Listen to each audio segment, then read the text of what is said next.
Namaskar. Bienvenue à tous. Aujourd'hui, on va explorer une idée assez vertigineuse, notre perception de la réalité et la nature de ce qu'on appelle la conscience suprême, ou Paramapurusha.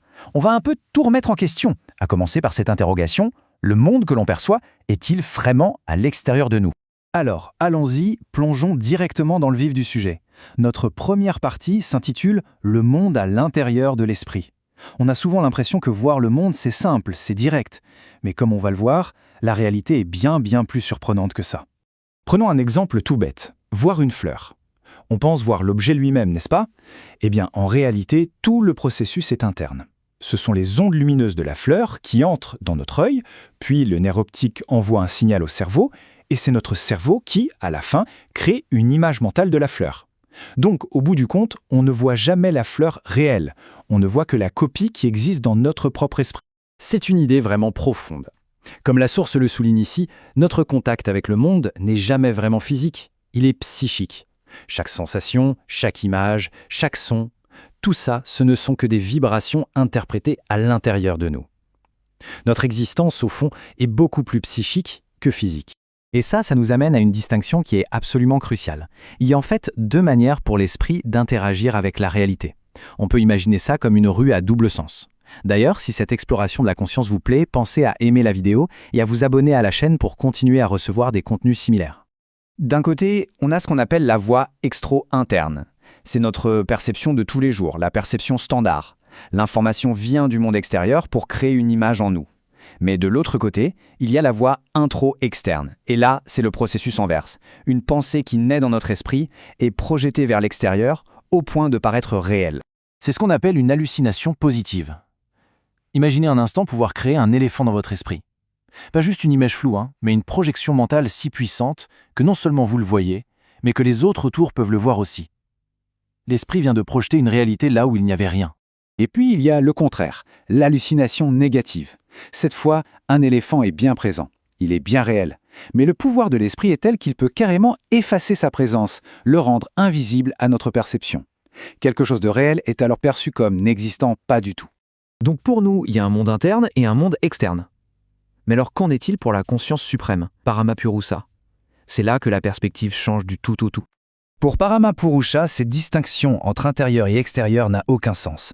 C'est l'entité qui crée l'univers entier par la seule force de son esprit. Pour cette conscience, il n'y a pas de monde extérieur.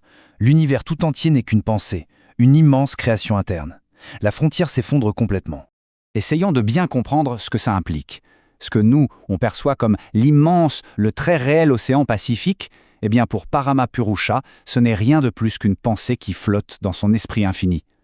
Toute notre réalité physique est en fait sa construction mentale. Et maintenant, on arrive à quelque chose de vraiment fascinant. C'est que cette conscience qui est parfaite et absolue possède, aussi paradoxal que ça puisse paraître, ce que la source décrit comme deux imperfections. Oui, aussi incroyable que cela puisse paraître, dans cette perfection absolue, il n'y en a que deux. Alors voyons ensemble quelles sont ces fameuses imperfections divines. La première imperfection, c'est qu'il ne peut pas créer un second Paramapurusha. La raison est en fait assez simple. Il est l'unité absolue. Toute autre entité qui s'approcherait assez pour fusionner avec lui ne deviendrait pas un second être. Non, elle serait simplement absorbée, elle deviendrait une partie de cette même et unique unité. La deuxième imperfection, c'est qu'il ne peut haïr personne. C'est une pure impossibilité logique. Si absolument tout existe à l'intérieur de son propre esprit, comment pourrait-il bannir ou détester quoi que ce soit? C'est comme le dit le dévot: si tu me chasses, où puis-je bien aller? Il n'y a nulle part en dehors de toi. Alors, la grande question qui se pose, c'est, face à une entité aussi absolue, comment un simple être humain peut-il espérer se connecter? Comment peut-on atteindre cette conscience suprême? Le chemin de l'intellect, bien souvent, se heurte au mur de l'ego. Celui de l'action, lui, est limité par le temps et l'espace. Mais il existe une troisième voie, celle du dévot.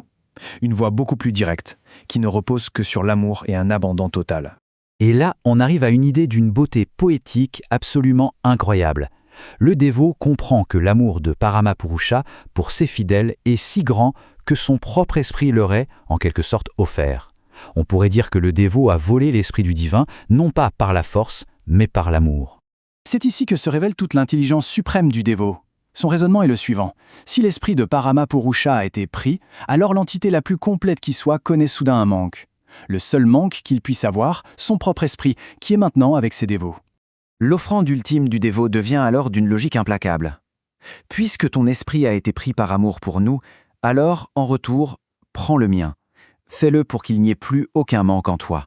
C'est l'acte suprême de l'abandon, donner son propre esprit pour restaurer la complétude de la perfection elle-même. Ce qui nous laisse avec cette question pour finir, si le don ultime c'est de donner son propre esprit, qu'est-ce qu'on offre vraiment? Notre ego?